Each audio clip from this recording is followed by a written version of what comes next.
मैं अमदास पलांगे सीजी शिक्षा में पुनः एक बार आपका स्वागत करता हूं।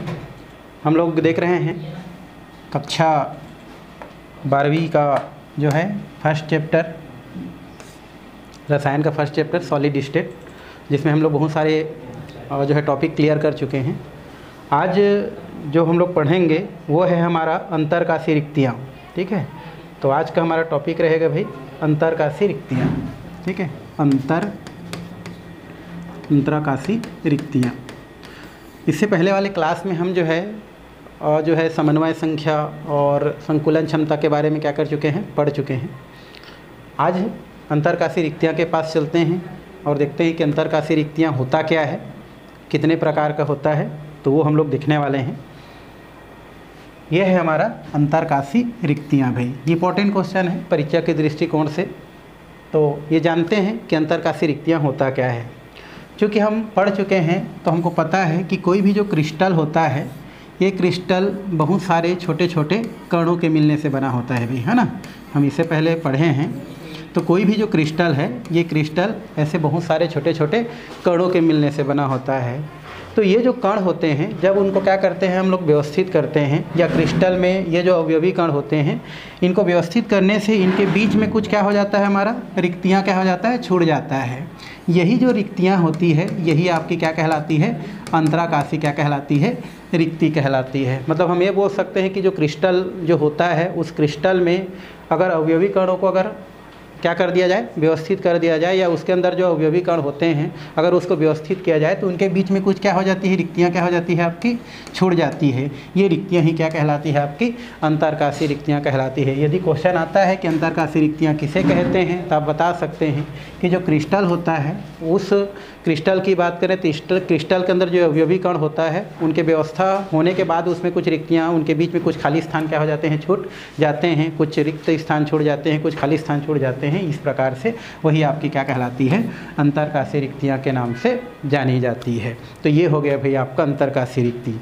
ये जो रिक्तियाँ हैं, यहाँ पर इसको जो है 3 भागों में क्या की गई है, बांटी गई है। पहला है हमारा त्रिकोणीय रिक्ति, एक है हमारा चतुष्फल की रिक्ति, और एक है हमारा अष्टफल की रिक्ति। तो ये जो रिक्ति है जो कि कणों के बीच बन रहा है, इस रिक्ति को कणों की संख्या के आधार पर जो है 3 भागों में हम लोग क्या कर देते हैं, यहाँ पर बांट देते हैं, है ना। कौन कौन से, त्रिकोणीय, चतुष्फल की, और क्या होता है, अष्टफल की। तो इसको हमको क्या करना है भी, देखना है 1 बाय 1 करके। तो पहले किसके पास चलते हैं भाई, हम लोग त्रिकोणीय रिक्ति के पास चलते हैं। त्रिकोणीय रिक्ति क्या होता है, इसको हमको पहले क्या करना है, देखना है। त्रिकोणीय रिक्ति में क्या होते हैं, हम 3 इस प्रकार से क्या लेते हैं, कण लेते हैं, और 3 कण लेकर के उसको एक तल पर क्या कर देते हैं, एक ही तल पर जब क्या कर देते हैं, इस प्रकार से व्यवस्थित कर देते हैं, तो उनके बीच जो रिक्ति यहाँ पर जो छूट रहा है, यही आपका क्या कहलाता है, त्रिकोणीय रिक्ति के नाम से क्या किया जाता है, जाना जाता है। तो यदि आपसे क्वेश्चन पूछता है भाई कि त्रिकोणीय रिक्ति किसे कहते हैं, तो बता सकते हैं। यदि कोई क्या होता है, हमारा जो कण है, बहुत सारा कण है, तो उनमें से हम 3 कण को ले लेते हैं, और 3 कणों को फिर क्या करते हैं, एक समतल सतह पर इस प्रकार से क्या कर देते हैं, व्यवस्थित कर देते हैं। तो इनके बीच जो रिक्ति छूटता है, उस रिक्ति को हम क्या बोलते हैं, त्रिकोणीय रिक्ति के नाम से जानते हैं। जैसे मैंने यहाँ पर लिख दिया हूँ कि एक तल पर उपस्थित 3 परमाणु के बीच या 3 कणों के बीच जो बना रिक्ति होता है, उसे हम त्रिकोणीय रिक्ति के नाम से जानते हैं। तो ये हो गया त्रिकोणीय रिक्ति। भाई ये उतना कठिन नहीं है।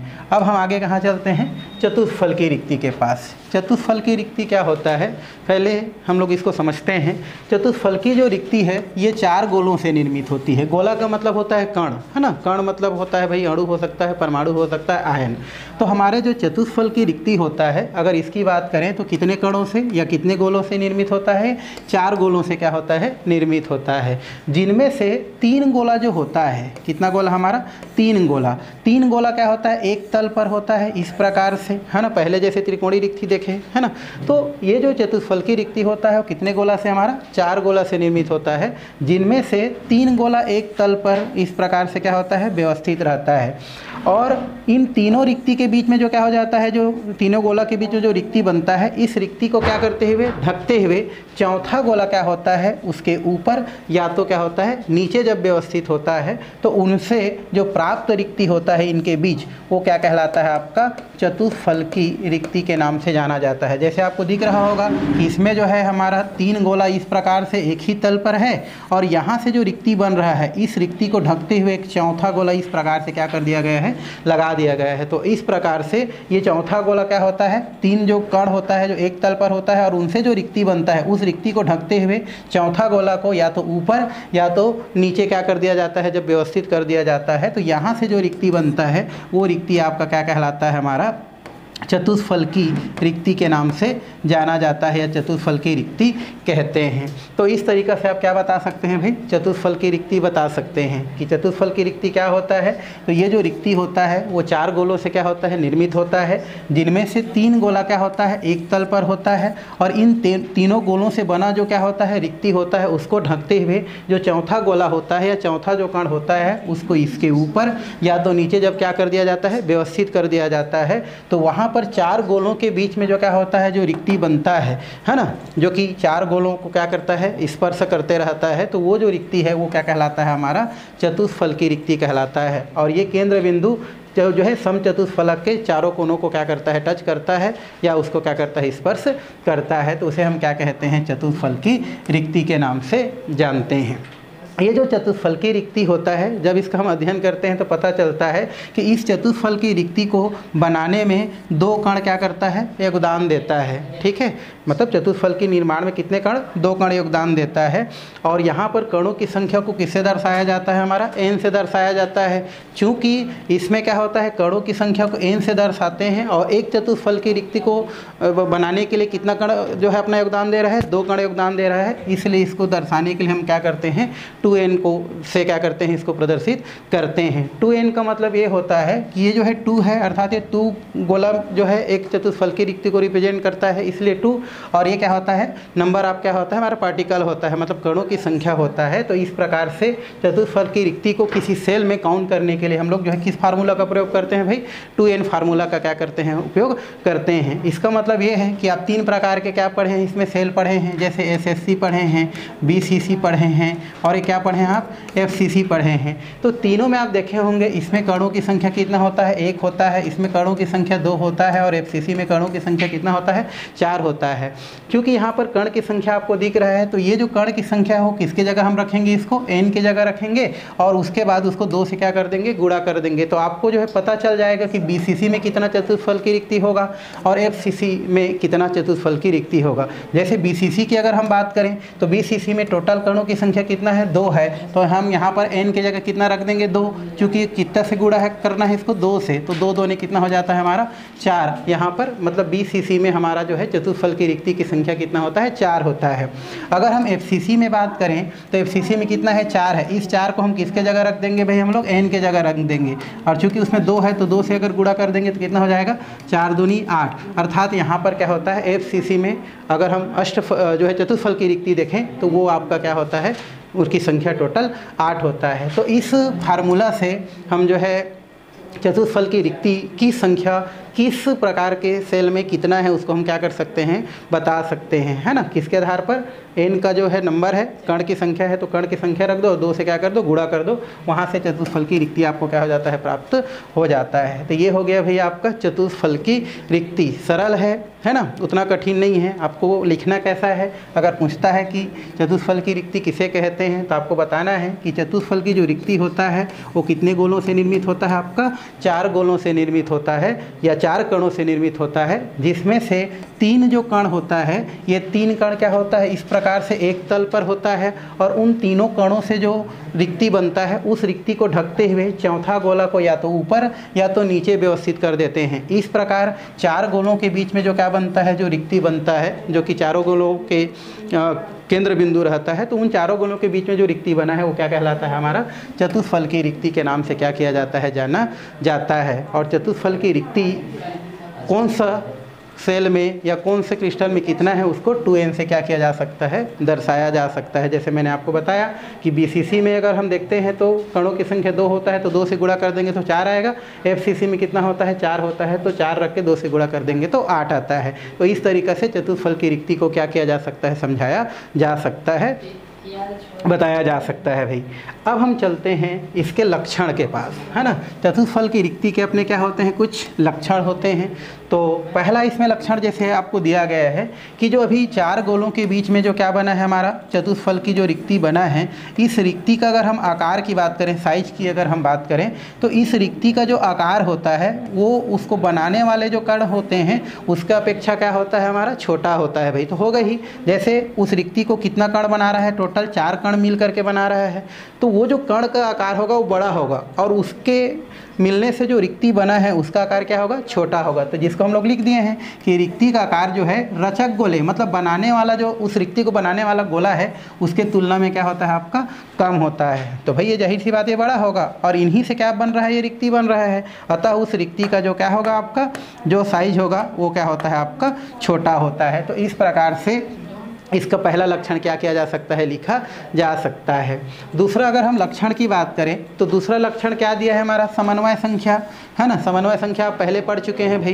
तो इनमें समन्वय संख्या कितना होता है, 4 होता है। 4 कैसे होगा, क्योंकि हमारा ये जो रिक्ति बन रहा है वो 4 गोलों से बन रहा है, अर्थात जो रिक्ति कितने गोलों से घिरा हुआ है भाई, 4 गोलों से घिरा हुआ है। इस कारण से इसकी समन्वय संख्या कितना होता है, 4 होता है। तो कितने लक्षण हो गए हमारा, 2 लक्षण हो गया। पहला लक्षण कि जो रिक्ति बना है चतुष्फल की रिक्ति, वो चतुष्फल की रिक्ति जो है वो आपका जो है किसके अपेक्षा, रचक कण है, बनाने वाले कण है, उसके अपेक्षा छोटा होता है। क्योंकि वो रिक्ति 4 कणों से घिरा हुआ है, इस कारण से उसकी समन्वय संख्या कितना होता है, 4 होता है। अभी जैसे मैं आपको बताया कि एफसीसी में, एफसीसी हमारा जो एकक सेल है उसमें चतुष्फल की रिक्ति की संख्या कितना होता है हमारा, 8 होता है, और बीसीसी में चतुष्फल की रिक्ति की संख्या कितना होता है, 4 होता है। तो ये कैसे पता चलेगा, तो अभी आपको मैं एक फार्मूला बताया था 2n, जिसमें क्या होता है, n क्या होता है, ये नंबर ऑफ पार्टिकल्स होता है, मतलब कणों की संख्या होता है, और 2 क्या है उसके साथ जो है जुड़ा हुआ है, मतलब उसके साथ गुणा में है। वो 2 कहाँ से आया, तभी मैं बताया कि चतुष्फल की रिक्ति को बनाने में कितना कण योगदान देता है, 2 कण योगदान देता है। इसलिए इसको हम लोग क्या लिखते हैं, 2 लिखते हैं, और n क्या होता है, वो कणों की संख्या होता है। तो यहाँ पर हम लोग कणों की संख्या देखें बीसीसी में, तो टोटल बीसीसी में कणों की संख्या 2 होता है, और क्योंकि सामने में 2 दिया है तो 2 से गुणा कर दिया जाता है, तो टोटल कितना आ जाता है, 4 आ जाता है। इसलिए बीसीसी में चतुष्फल की रिक्ति की संख्या कितना होता है हमारा, 4 होता है। एफसीसी की अगर हम बात करें तो एफसीसी जो होता है उसमें आप पढ़े हैं कि इसमें जो है कणों की संख्या कितना होता है, 4 होता है। अब इस फार्मूला में रख दो तो यहाँ पर कितना रखेंगे, 4, सामने में कितना है 2, तो 4 दूनी कितना हो जाता है हमारा, ये हो जाता है 8। इस कारण से एफसीसी में चतुष्फल की रिक्ति की संख्या कितना होता है, 8 होता है। तो ये हमारे कितने कैरेक्टर हो गए भाई, हमारा 4 कैरेक्टर। चौथा की बात करें यहाँ पर, अच्छा 3 हो गया। चौथा की बात करें तो चौथा में जो है एक त्रिज्या होता है, हम इसके बाद पढ़ेंगे परमाणु त्रिज्या, है ना। उसमें अगर हम त्रिज्या की बात करें तो चतुष्फल की जो रिक्ति होता है उसकी अगर हम त्रिज्या की बात करें या त्रिज्या अनुपात की बात करें तो यहाँ पर कितना होता है हमारा, 0.225 के बीच इसमें होता है, या 0.225 होता है। फिलहाल आप क्या कर सकते हैं, 3 जो लक्षण है वो आसानी से क्या कर सकते हैं, लिख सकते हैं। तो कितना लक्षण हो गया भाई हमारा, 4 लक्षण। इसको निकालने के लिए एक डेरिवेशन करना पड़ता है, तब जा कर के आपका है चतुष्फल की रिक्ति में ये जो है आपको त्रिज्या अनुपात क्या होता है, प्राप्त होता है, जो हम लोग आगे क्या करने वाले हैं, देखने वाले हैं। तो अभी हमने क्या पढ़ा, चतुष्फल की रिक्ति, और क्या पढ़ा हम लोग, त्रिकोणीय रिक्ति। दोनों आपको समझ में आ गया होगा भाई, है ना। त्रिकोणीय रिक्ति क्या है और चतुष्फल की रिक्ति क्या है। त्रिकोणीय रिक्ति तो एकदम सरल था, है ना। ये 3 गोलों से निर्मित होता है, जिसमें तीनों गोला क्या होता है, एक ही तल पर होता है, और उन तीनों गोलों के बीच में जो रिक्ति बनता है उसे हम क्या बोलते हैं, त्रिकोणीय रिक्ति।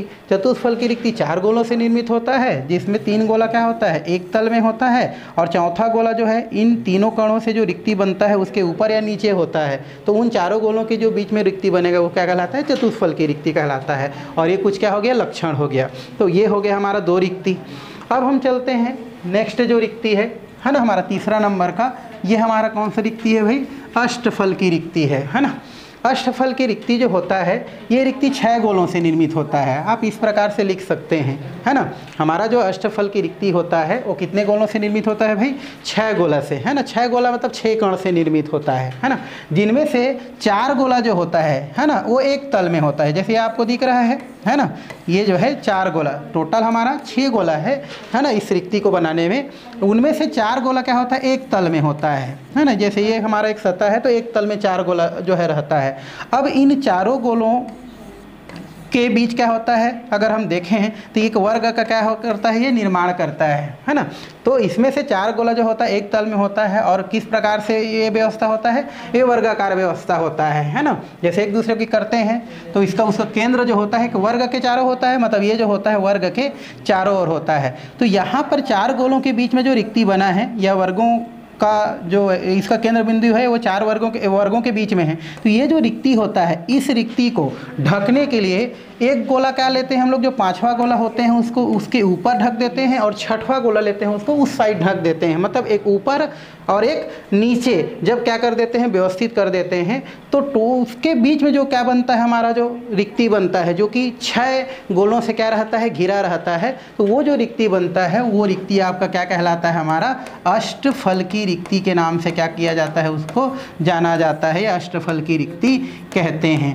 तो ये क्वेश्चन अगर आता है कि अष्टफल की रिक्ति किसे कहते हैं, तो बताना भाई कि इस प्रकार की जो रिक्ति होता है वो 6 गोलों से क्या होता है, निर्मित होता है, जिसमें से 4 गोला क्या होता है, हमारा एक ही तल पर होता है ना। जिसमें 4 गोला क्या होता है, एक तल पर होता है। इस प्रकार से एक वर्ग का निर्माण करते हुए अब इन चारों गोलों के बीच में जो रिक्ति छूटा है, ये वाला रिक्ति छूटा है, इस रिक्ति को ढकने के लिए 2 गोला जो बचा हुआ है उसमें से एक गोला ऊपर और एक गोला क्या कर देते हैं, हम नीचे व्यवस्थित कर देते हैं। इस प्रकार से जब 6 गोला क्या हो जाता है, व्यवस्थित हो जाता है, तो उनके बीच में क्या हो जाता है, कुछ रिक्ति बच जाता है। वो रिक्ति आपका क्या कहलाता है, आपका अष्टफल की रिक्ति कहलाता है। और इसमें का जो केंद्र बिंदु बच रहा है वो 6 गोला का क्या होता है, हमारा 6 गोलों के बीच, या अष्टफलक के 6 कोनों को क्या करता है, एक दूसरे को क्या करता है, टच करता है, या 6 गोलों के बीच में क्या होता है, वो पाया जाता है। तो ये रिक्ति आपका क्या कहलाता है, अष्टफल की रिक्ति कहलाता है।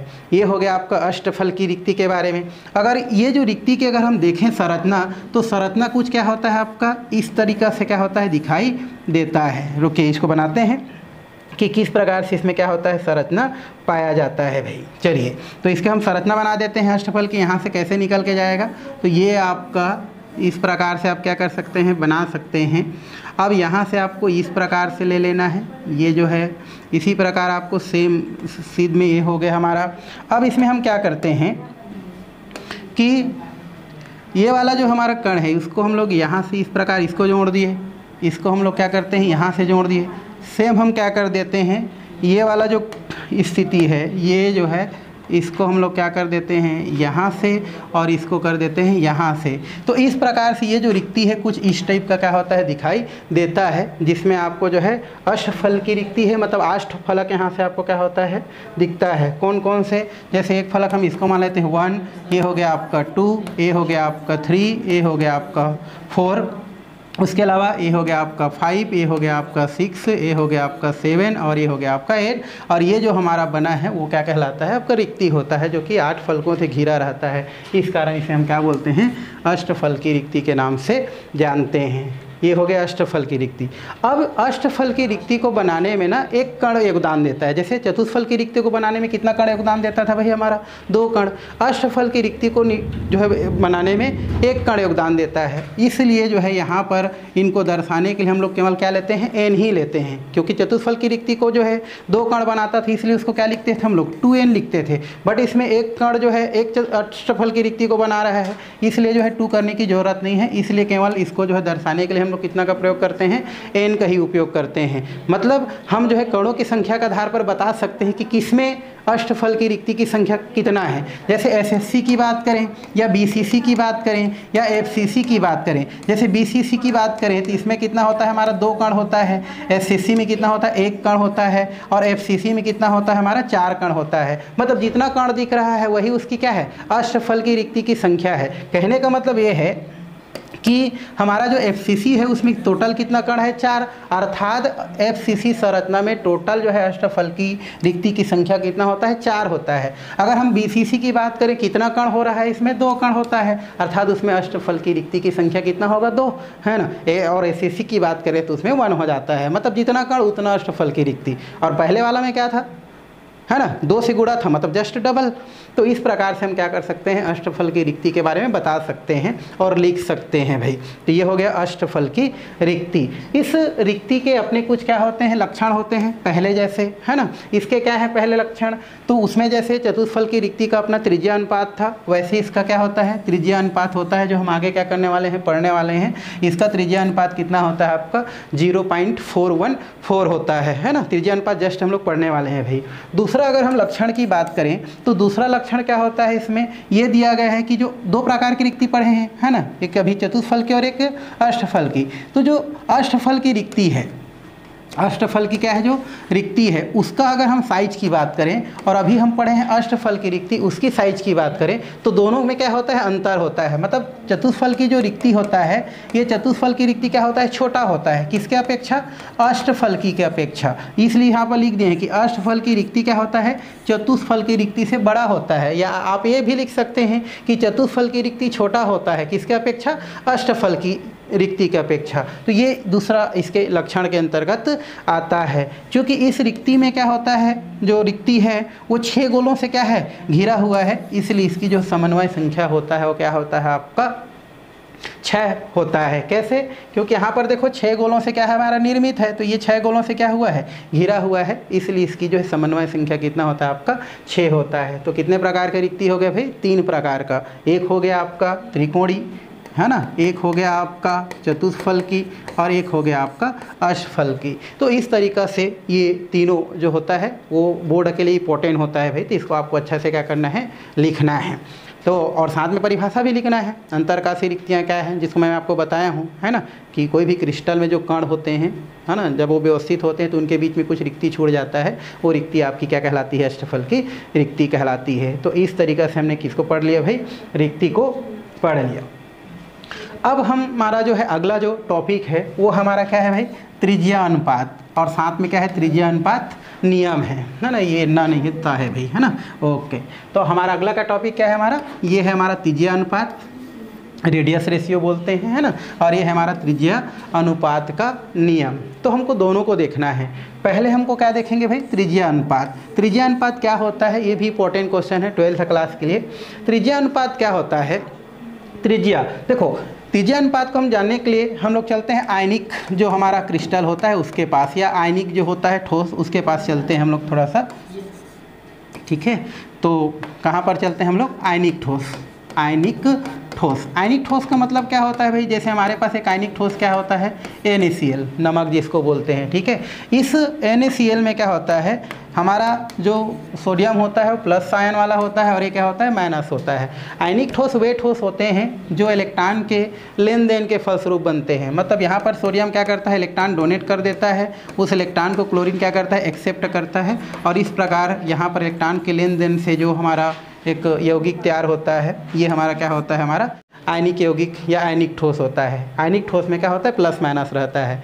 तो यहाँ पर चूंकि आयनिक ठोस में प्लस और क्या होता है, माइनस होता है, तो उनका क्या होता है, अपना अनुपात त्रिज्या होता है प्लस का और माइनस का। जैसे यहाँ पर ये प्लस है और ये क्या है, माइनस है, तो धन आयन कौन है, यहाँ पर सोडियम है, और ऋण आयन क्या होता है हमारा, क्लोरीन है। तो इन दोनों की अपनी कुछ क्या होती है, त्रिज्या होती है। जैसे यहाँ पर इसकी आकार यहाँ है तो इनकी अपनी एक त्रिज्या है, उसी प्रकार क्लोरीन की अपनी क्या होती है, त्रिज्या होती है। तो आयनिक ठोस में जो धन आयन की त्रिज्या होती है, साथ में क्या होती है, जो ऋण आयन की त्रिज्या होती है, उनका जो अनुपात होती है वही अनुपात क्या कहलाती है, आपकी त्रिज्या अनुपात कहलाती है। तो परिभाषा में क्या लिख सकते हैं कि आयनिक ठोस में उपस्थित जो धन आयन की त्रिज्या और ऋण आयन की त्रिज्या का जो अनुपात है वो आपका क्या कहलाता है, त्रिज्या अनुपात कहलाता है। यहाँ पर लिख भी दिए हैं भाई, त्रिज्या अनुपात बराबर क्या होता है, धन आयन की त्रिज्या डिवाइडेड बाई क्या होता है आपका, ऋण आयन की त्रिज्या, है ना। शॉर्ट फॉर्म में दर्शाने के लिए त्रिज्या को R से दर्शाते हैं, तो इसको आप R प्लस कर सकते हैं और इसको R माइनस से भी क्या कर सकते हैं, इसको प्रदर्शित कर सकते हैं। तो ये क्या हो गया आपका त्रिज्या अनुपात। ये भी इंपॉर्टेंट क्वेश्चन है ना, मान लो क्वेश्चन कर देता है कि त्रिज्या अनुपात किसे कहते हैं बोल के, तो बता देना कि आयनिक ठोस में धन आयन की त्रिज्या और ऋण आयन की त्रिज्या का जो अनुपात होता है वो आपका क्या कहलाता है, त्रिज्या अनुपात के नाम से जाना जाता है, या उसे त्रिज्या अनुपात कहते हैं। ये हो गया त्रिज्या अनुपात। एक यहाँ पर दिया है त्रिज्या अनुपात का नियम। त्रिज्या अनुपात का जो नियम है वो क्या बोलता है कि कोई जो आयनिक यौगिक होता है, अभी जस्ट पढ़े, तो आयनिक यौगिक में जो क्या होता है, त्रिज्या अनुपात होता है, साथ में उस आयनिक यौगिक की समन्वय संख्या होता है, साथ ही उसकी कुछ क्या होती है, ज्यामिति होती है। तो तीनों का जो संबंध होता है वो संबंध क्या कहलाता है, हमारा त्रिज्या अनुपात नियम के नाम से जाना जाता है। कहने का मतलब है आयनिक यौगिक में जो समन्वय संख्या, उनकी जो त्रिज्या होती है, साथ ही त्रिज्या अनुपात होती है, साथ ही उसकी ज्यामिति होती है, तो उन तीनों में जो संबंध होता है वो संबंध आपका क्या कहलाता है, त्रिज्या अनुपात नियम कहलाता है। जिनमें से देखें दोनों में से तो त्रिज्या अनुपात जो होता है वो ज़्यादा इंपॉर्टेंट होता है भाई, जो कि धन आयन त्रिज्या और ऋण आयन की त्रिज्या का अनुपात होता है। तो ये हो गया हमारा त्रिज्या अनुपात। अब जो है बहुत सारे जो हमारे क्या होते हैं, जो आयनिक यौगिक होते हैं, उस आयनिक यौगिक में जो है किसकी त्रिज्या कितना है और किसकी त्रिज्या कितना है, मतलब धन आयन की त्रिज्या कितना है और ऋण आयन की त्रिज्या क्या है, ऐसे मान को देख करके उसका त्रिज्या अनुपात निकालने के लिए क्वेश्चन आता है। तो यहाँ पर जो क्वेश्चन है वो आप क्वेश्चन क्या कर सकते हैं, फार्मूला के बेसिस पर कर सकते हैं। मान लो किसी का त्रिज्या अनुपात निकालने के लिए बोल रहा है, जिसका कुछ मान दिया रहता है, तो उस मानों को रख करके यहाँ पर धन आयन की त्रिज्या का मान रख सकते हैं, ऋण आयन की त्रिज्या का मान रख सकते हैं, है ना। और उसके द्वारा किसी भी मतलब आयनिक यौगिक का त्रिज्या अनुपात हम क्या कर सकते हैं, ज्ञात कर सकते हैं, है ना। जैसे इसमें किसी का त्रिज्या अनुपात निकालने के लिए दिया है, मान लो धन आयन की त्रिज्या आपका कितना दिया है, 100 सेंटीमीटर या पिकोमीटर दिया गया है। उसी प्रकार ऋण आयन की अपनी कुछ त्रिज्या दिया गया है, मान लो इसका 90 दिया गया है, तो उसका हमको क्या ज्ञात करना है, त्रिज्या अनुपात ज्ञात करना है। तो आसानी से आप क्या कर सकते हैं, धन आयन की त्रिज्या का मान रख दो, ऋण आयन की त्रिज्या का मान रख दो और दोनों को क्या कर दो, काट दो। जैसे यहाँ पर करेंगे तो 90 कम 90 हो गया, फिर कितना बच गया 10, फिर 90 कम 90 हो गया। तो इस प्रकार से ये मान लो इसमें आ जाता है 1 पॉइंट कितना हो गया आपका, 1 आ जाता है। तो इस प्रकार से त्रिज्या अनुपात ज्ञात किया जा सकता है। अब जो है केवल त्रिज्या अनुपात ज्ञात करने के लिए ही नहीं पूछता है ना, बल्कि उसके साथ साथ उसकी समन्वय संख्या कितना होता है, इसको हम लोग क्या करते हैं, ज्ञात करने के लिए उसी में क्वेश्चन कर देता है। उसके अलावा उसकी ज्यामिति किस प्रकार से होता है, इसको भी क्या करता है, क्वेश्चन में ऐड कर देता है। मान लो त्रिज्या अनुपात ज्ञात करना है बोलेगा तो कोई दिक्कत ही नहीं है ना। आपको धन आयन का मान रखना है और ऋण आयन का मान रखना है और उसको क्या कर देना है, काट देना है, तो आपको त्रिज्या अनुपात क्या हो जाएगा, प्राप्त हो जाएगा, ठीक है। या इसमें से आपको ये वाला मान दिया है त्रिज्या अनुपात और आपका धन आयन का मान दिया है, ऋण आयन का मान क्या करना है, ज्ञात करना है, तो उसको हम पक्षांतरित करके ज्ञात कर सकते हैं। तो त्रिज्या अनुपात की बात हो गया। लेकिन साथ में अगर बोल दे कि मान लो कोई यौगिक है ए और बी, और इस यौगिक में ए का जो है हमारा त्रिज्या अनुपात 100 है, बी का कितना है हमारा, त्रिज्या अनुपात बोलता हूँ, उसका जो त्रिज्या है 100 और इसका कितना है 90 सेंटीमीटर दिया गया है, तो उस दिया है, साथ में दिया गया है, तो उनके हमको क्या ज्ञात करना है, समन्वय संख्या और क्या करना है, ज्यामिति ज्ञात करना है। अगर ऐसा क्वेश्चन कर देता है तो उस स्थिति में हमको कुछ और चीज़ों को जानने की क्या होती है, आवश्यकता होती है। और उसको अगर हम जान लेते हैं तो उस स्थिति में उस यौगिक का, है ना, हम समन्वय संख्या और साथ में ज्यामिति भी क्या कर सकते हैं, बता सकते हैं। तो पहले उन पॉइंट को जानते हैं, फिर इस क्वेश्चन को हम क्या करने वाले हैं, सॉल्व करने वाले हैं। तो पहले थोड़ा सा हम लोग क्या कर लेते हैं भाई, उसको देख लेते हैं, वो जो पॉइंट है जिससे हम क्या कर सकते हैं, दिए गए क्वेश्चन को सॉल्व कर सकते हैं। तो ये है हमारा वो जो पॉइंट है, वो ये है त्रिज्या अनुपात द्वारा समन्वय संख्या और किसको ज्ञात करना, ज्यामिति को ज्ञात करना। तो ये कुछ पॉइंट दिया गया है या कुछ हमारा मान दिया गया है, इन मानों को अगर आप क्या करते हैं, ज्ञात रखते हैं, याद रखते हैं, तो उस स्थिति में कोई भी क्वेश्चन जो आपको दिया जा रहा है वो आप उसको आसानी से क्या कर सकते हैं, सॉल्व कर सकते हैं। जैसे यहाँ पर दिया गया है आपका त्रिज्या अनुपात, अब जाहिर सी बात है यहाँ पर धन डिवाइडेड बाय ऋण है, इसको आप काटोगे तो कुछ मान आएगा, वही क्या है आपका त्रिज्या अनुपात। तो यहाँ पर कुछ त्रिज्या अनुपात का मान दिया गया है भाई।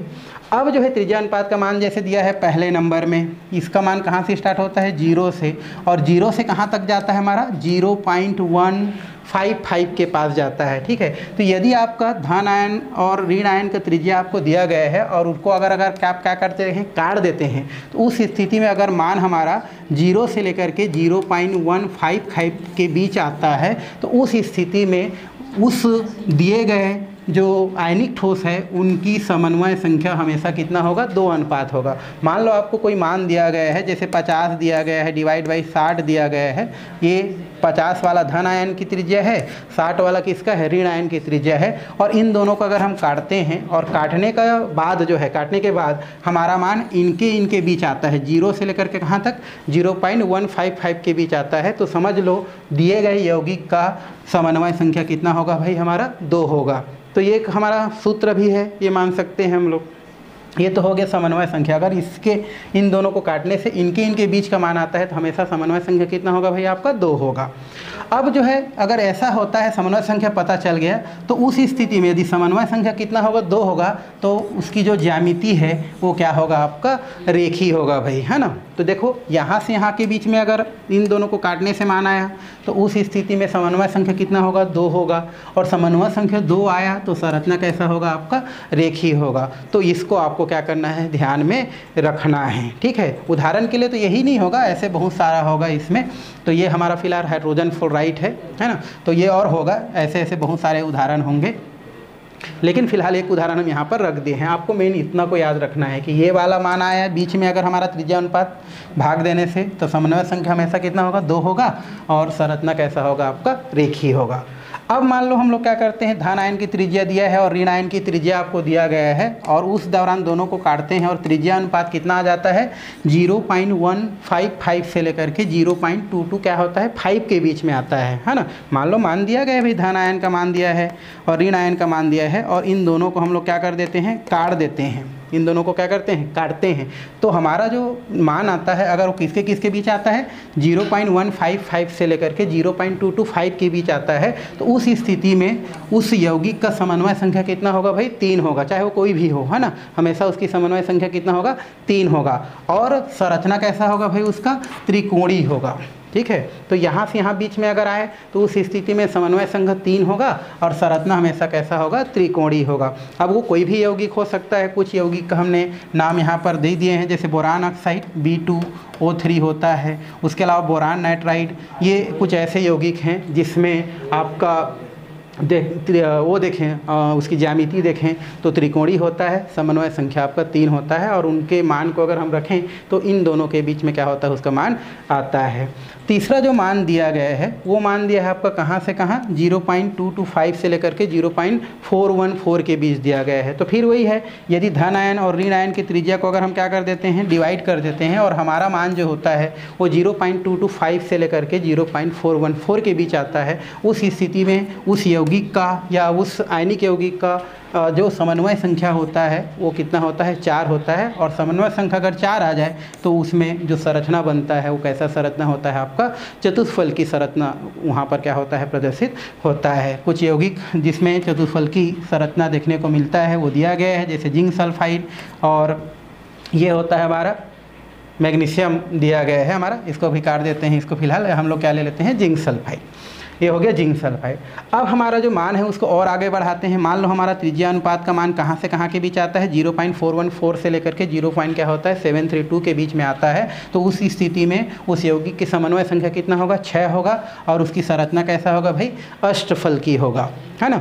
और इसके कुछ उदाहरण जैसे दिया गया है, NaCl, KCl, सिल्वर क्लोराइड है ये। इस प्रकार से यौगिक में आपको इस प्रकार की संरचना और समन्वय संख्या आपको देखने को मिलता है। वो इसलिए आपको बताया जा रहा है क्योंकि अगर इस प्रकार से आपको क्वेश्चन दे दे और मान इसके बीच में आए और आपसे पूछ रहा है कि उसकी समन्वय संख्या कितना होगा और ज्यामिति कितना होगा, तो आप इस मान को पता रहेगा तो आप आसानी से इस सारणी के बदौलत आप बता सकते हैं कि उसकी समन्वय संख्या कितनी होगी और उसमें ज्यामिति कितनी होगी। और लास्ट दिया है हमारा, अगर मान हमारा आता है 0.732 से लेकर के 1.00 के बीच आता है, तो उस स्थिति में उस यौगिक की समन्वय संख्या कितना होगा, 8 होगा, और उसकी जो स्ट्रक्चर है वो कैसा होगा आपका, या ज्यामिति कैसा होगा, उसका घनी होगा। कुछ एग्जाम्पल इसका भी दिया गया है, ये दिया है कैल्शियम क्लोराइड, बेरियम क्लोराइड, ये जो है कुछ उदाहरण इसके अंतर्गत दिया गया है। तो आपको क्या करना है, ये सारणी क्या करना है, याद रखना है, क्योंकि इस सारणी के जो है जानकारी से ही आप क्या कर सकते हैं, कुछ दिए गए क्वेश्चन को क्या कर सकते हैं, सॉल्व कर सकते हैं। तो चलते हैं हम लोग कहाँ पर, क्वेश्चन के पास, ठीक है। देख हम लोग क्वेश्चन देखे थे भाई, है ना, उसके पास चलते हैं। ये है, ये हमारा क्वेश्चन दिया गया है हमारा इसमें दिया गया है 2 आयन है हमारा, एक हमारा ए है और एक क्या है बी है ना। आप ए के जगह बी के जगह जो रखना है आप रख सकते हैं। तो 2 आयन है ए और बी, इनकी आयनिक त्रिज्या दिया गया है, एक दिया है 88 पिकोमीटर, ये किसका है हमारा ए का है, और साथ में आपका दिया गया है यहाँ पर मान लो दिया गया है 100 हमारा पिकोमीटर, कितना पिकोमीटर 100 पिकोमीटर, इसमें वो छूट गया है थोड़ा सा है ना। तो 2 हमारा क्या है आयन है ए और क्या है बी है, इसकी आयनिक त्रिज्या आपको दिया है 88 पिकोमीटर और कितना दिया है हमारा 100 पिकोमीटर। तो उस स्थिति में उस यौगिक की आपको क्या करना है, समन्वय संख्या क्या करना है, ज्ञात करना है।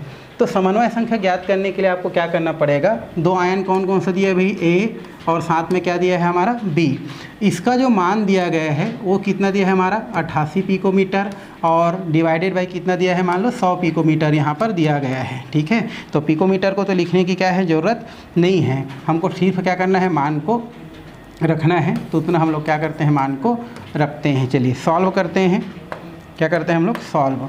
तो यहाँ पर हमारा क्या होता है, त्रिज्या अनुपात बराबर कितना है भाई हमारा, त्रिज्या अनुपात बराबर होता है हमारा धन आयन की त्रिज्या डिवाइडेड बाय ऋण आयन की त्रिज्या। अब यहाँ पर धन आयन दिया है हमारा ए और ये हमारा क्या है बी, तो धन आयन का मान कितना दिया है हमारा 88 पिकोमीटर हो गया, बी का मान कितना दिया है हमारा 100 पिकोमीटर दिया गया है हमारा। अब इन दोनों को हम लोग क्या करते हैं काट देते हैं, तो उस स्थिति में क्या होता है हमारा कितना मान आता है या किस प्रकार से होता है। जैसे हम लोग देखेंगे तो ये बड़ा है और क्या है छोटा है, तो उसको अगर हम काटें तो यहाँ पर हम क्या ले लेते हैं पॉइंट ले लेते हैं भाई, ये हमारा हो गया पॉइंट। अब ये कितना हो गया हमारा 800 कितना हो गया 80 हो गया। अब इसको अगर हम 100 से क्या कर देते हैं, इसको भाग दे देते हैं, तो उस स्थिति में क्या होता है ये 8 बार जाता है, लगभग कितने बार जाता है हमारा 8 बार। तो उस स्थिति में 100 से करेंगे तो 8 बार ज़्यादा चला गया, तो 8 बार चला गया है ना, तो 800, तो क्योंकि 9 बार जाएंगे तो 900 चला जाएगा, तो ये कितना हो गया 0 पॉइंट कितना हो गया 8 में हो गया। अब यहाँ पर कितना हो गया, फिर आपका कितना बच गया हमारा 80 बच गया। अब 80 बचेगा तो फिर से कितना हो गया हमारा 800 हो जाएगा, फिर उसको 100 से काटेंगे तो 8 आएगा, तो यहाँ पर कितना आ गया हमारा 0 पॉइंट कितना हो गया हमारा 88 है ना। तो यहाँ पर 0 पॉइंट जो 88 आता है वो हमारा क्या आया हमारा त्रिज्या अनुपात आ गया। अब ये जो त्रिज्या अनुपात आया है उसका मान कितना है हमारा 0 पॉइंट कितना है हमारा 88 है। अब इसको आपको देखना है कि ये तो त्रिज्या अनुपात आया, तो उसमें हमको समन्वय संख्या क्या करना है ज्ञात करना है, उसकी समन्वय संख्या कितना होगा। तो ये जो मान आया है उस मान को आप क्या करेंगे, इसमें जो सारणी पढ़े उसमें देखेंगे कि हमारा जो मान है 0.88 आया है, ये मान किसके किसके बीच में है ना, तब तो जाके समन्वय संख्या निकाल पाएंगे भाई। तो ये जो मान है आपको यहाँ पर देखना है कि किसके किसके बीच दिख रहा है, तो ये जो है आपका इसके बीच में दिख रहा है भाई हमारा, है ना, इसके बीच में दिख रहा है। देखो 0.732 से लेकर के 1 पॉइंट दिया गया है, तो लगभग ये जो मान है हमारा वो क्या है इनके बीच में है, किसके किसके बीच में 0.732 से लेकर के 1.00 के बीच में है। अर्थात उसमें जो कण होगा या ए का मान होगा या बी का जो मान दिया गया है, ए का मान दिया है समन्वय संख्या, अर्थात उनमें समन्वय संख्या कितना होगा 8 होगा, है ना। तो ये हो गया आपका समन्वय संख्या, वहाँ से हम क्या कर लिए ज्ञात कर लिए। मान लो वहीं पर क्वेश्चन कर देता है कि उसकी संरचना कैसा होगा, तो आप संरचना भी बता सकते हैं कि उनकी संरचना कैसा होगा घनी होगा। तो यहाँ पर देखो भाई हम कैलकुलेट किए तो हमारा मान इतना आया। अब पूछ रहा है कि उसमें ए की समन्वय संख्या ज्ञात कीजिए, तो ए की समन्वय संख्या ज्ञात करने के लिए आपको देखना है कि ये मान कहाँ से कहाँ के बीच में है। तो आप कर सकते हैं कि ये जो मान होता है वो इनके बीच है, अर्थात इनमें समन्वय संख्या कितना है हमारा 8 है, मतलब वहाँ पर समन्वय संख्या उसका कितना आया है भाई हमारा 8 आ गया। ठीक है, और मान लो इसी में बोलता है कि इसकी ज्यामिति कैसा है, तो वहीं से आप देख करके बता देते, है ना, कैसे बता देते, देखो यहाँ पर इनकी संरचना कैसा है हमारा घनी है। तो इस तरीक़ा से आप क्या कर सकते हैं समन्वय संख्या उस सारणी के आधार पर बता सकते हैं, और साथ ही त्रिज्या अनुपात क्या कर सकते हैं ज्ञात कर सकते हैं। तो ये हो गया त्रिज्या अनुपात, है ना, और त्रिज्या अनुपात के कुछ नियम और कुछ क्या हो गया आपका क्वेश्चन। तो इसी टाइप का अगर क्वेश्चन आता है तो आप आसानी से क्या कर सकते हैं ज्ञात कर सकते हैं। तो आज के लिए फ़िलहाल इतना ही, बाकी जो हमारा इसका बचा हुआ टॉपिक है हम लोग नेक्स्ट क्लास में और आने वाले क्लास में क्या करने वाले हैं कवर करने वाले हैं भाई। ठीक है, ओके।